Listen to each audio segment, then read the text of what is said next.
La parole est à Monsieur André Chassaigne.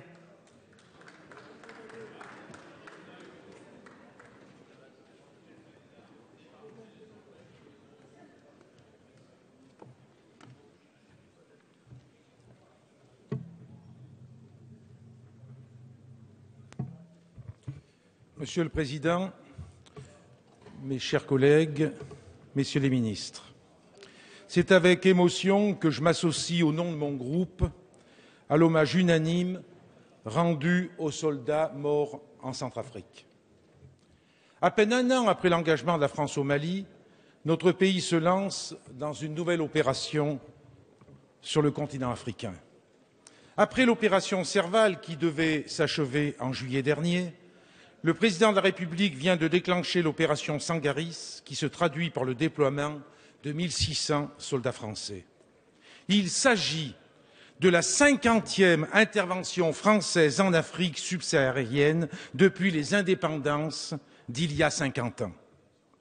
Cette intervention en Centrafrique s'inscrit dans une longue lignée d'opérations menées par les troupes françaises dans cette colonie, indépendante officiellement depuis 1960, en proie à la pauvreté, à l'instabilité et au conflit. Autant d'interventions qui n'ont jamais permis de répondre aux maux qui gangrènent la Centrafrique. La Centrafrique, si elle n'est pas dénuée de ressources naturelles, est classée parmi les États les plus pauvres de la planète, occupant la 160e place sur 177 selon le classement de l'indicateur de développement humain du Programme des Nations Unies pour le développement. La France y est le premier investisseur.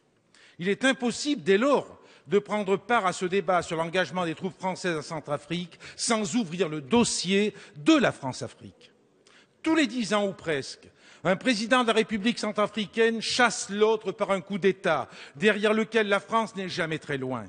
Le peuple centrafricain a ainsi vu défiler des personnages insensibles à son sort, aussi corrompus qu'irresponsables. Les uns après les autres, les dictateurs ont été choisis et maintenus au gré de nos intérêts, entre guillemets, mais aussi pour protéger des bases militaires françaises dans ce pays considéré comme un porte-avions au centre de l'Afrique, utilisé lors de nombreuses interventions militaires dans la région. La France n'est pas étrangère à la situation chaotique que connaît ce pays. Elle porte une responsabilité historique dans la tragédie centrafricaine. Elle n'est donc pas la plus qualifiée pour intervenir. C'est un paramètre que nous ne pouvons pas ignorer, même si, je le dis clairement, il n'est pas question de tergiverser pour la protection des populations civiles, premières victimes des violences sanglantes qui déchirent ce pays. Monsieur le ministre des Affaires étrangères a déclaré face à la communauté française de Bangui le 13 octobre dernier, je cite, « Sachez que l'amitié traditionnelle qu'a portée la France à la Centrafrique, nous voulons la manifester de nouveau pour aujourd'hui et pour demain. » Pourtant, notre histoire commune est marquée par de sombres affaires.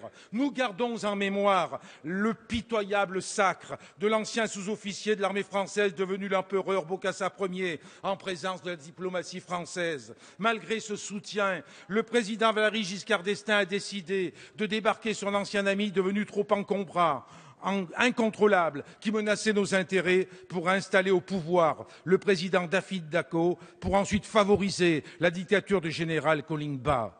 Il sera remplacé par le dictateur Ange-Félix Patassé, qui sera quant à lui chassé du pouvoir en mars 2003 par le général Bozizé, un jeu de chaises musicales orchestré par l'ancienne puissance coloniale.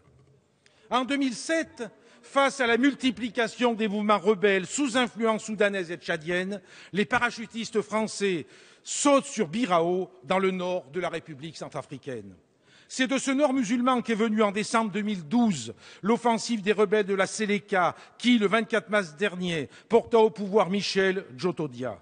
Dans un réflexe hérité de l'histoire, le président Bozizé a vainement appelé à l'aide la France avant de prendre la fuite. C'est ainsi que l'actuel président centrafricain, est arrivé au pouvoir avec le soutien des rebelles de la Séléka qui sont devenus ses propres ennemis, Michel Djotodia qui en appelait à la France après avoir dissous la coalition rebelle de la Séléka. Aussi, au regard de notre histoire en Centrafrique, on peut légitimement s'interroger sur les différentes motivations d'une nouvelle intervention dans l'ancienne colonie. L'ordre du jour réel du sommet pour la paix et la sécurité en Afrique qui s'est tenu à Paris il y a quelques jours était clair. Avant de parler de paix et de sécurité, Paris et ses alliés du continent africain se sont intéressés à leurs préoccupations économiques et financières. Ce sommet est avant tout une offensive diplomatique pour la sauvegarde des intérêts de la France en Afrique.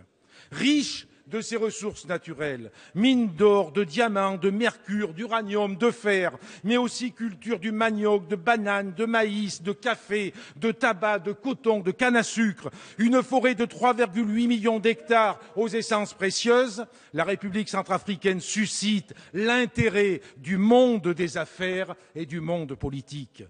Pourtant, ce n'est pas de cet intérêt dont le peuple centrafricain a besoin. Le peuple centrafricain a besoin que nous l'aidions à profiter pleinement de ses richesses et que nous l'aidions à mettre fin à la situation de confiscation du pouvoir politique et économique aux mains de quelques-uns, car les germes de la crise actuelle sont aussi d'essence économique et sociale.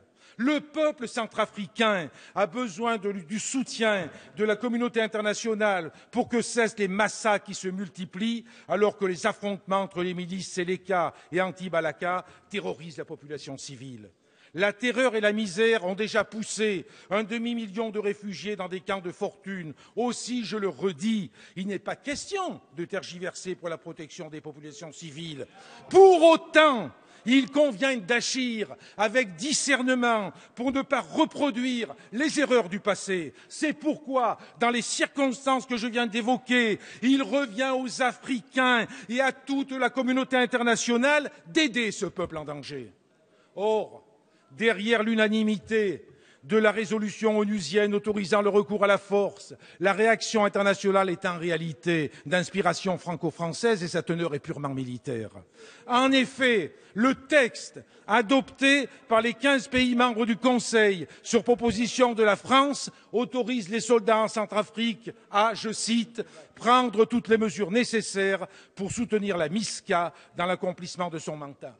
Dans ce cadre, la France va tripler son contingent sur place. L'Afrique demeure bien un terrain d'action militaire pour la France, ce qui fait d'ailleurs regretter à Amnesty International et à la Fédération internationale des ligues des droits de l'homme l'absence de mise en place plus rapide d'une véritable force de mission de la paix des Nations unies.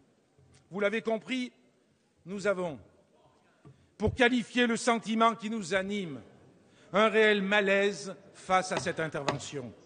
Nous pensons en effet que la France n'a pas vocation à jouer le rôle de gendarme de l'Afrique. Les valeurs anticoloniales, toujours défendues par les communistes, nous l'interdisent. Ces valeurs de solidarité doivent, au contraire, nous pousser à mettre sur pied un partenariat équitable et durable, un système d'aide au développement plus efficace, plus proche des populations. Ces valeurs nous obligent également à rompre définitivement avec la France-Afrique et à encourager les démocrates africains et les diasporas militantes pour faire tomber les honteuses tyrannies africaines qui n'ont que faire des peuples qui ne cessent de s'appauvrir. Ces dictatures qui préfèrent défendre des intérêts des firmes privées tentaculaires exploitant aujourd'hui 80% des gigantesques gisements africains et dont les bénéfices sont rapatriés dans des paradis fiscaux. Notre pays a une dette morale considérable envers le peuple de Centrafrique, une dette qui nous oblige à reconnaître que nous n'étions pas les mieux à même pour intervenir dans la situation dramatique qui le frappe. Oui, nous sommes favorables au recours à une force d'interposition sous l'égide de l'ONU, mais une force qui soit multilatérale. Cela suppose que la France ne soit pas la seule à être impliquée sur le terrain aux côtés de la MISCA. C'est la communauté internationale dans son ensemble qui doit être mobilisée. Cette force doit avoir pour mission de créer les conditions d'un cessez-le-feu, d'un secours organisé aux populations en détresse et d'ouvrir la voie voie à l'état de droit. Elle ne pourra que si elle ne peut être soupçonnée d'agir au nom d'intérêts à préserver dans une ancienne colonie. C'est un lanceur d'alerte que je m'adresse aujourd'hui à vous. Les interventions militaires françaises vont à contre-courant de l'histoire. La mission de la France, c'est de défendre la stabilité et la paix des peuples en Afrique. Notre pays n'a pas vocation à défendre des dictatures et des États artificiels. La mission de la France, pour être en harmonie avec ses valeurs et ses idéaux des Lumières, n'est pas d'être le gendarme de l'Afrique. Elle est de remiser les visions géostratégiques nées du temps de la colonisation pour en écrire d'autres, respectueuses des peuples, respectueuses de leurs richesses, respectueuses de leur souveraineté. Chers collègues, c'est ainsi que la France grandira. Merci, Monsieur Chassaigne.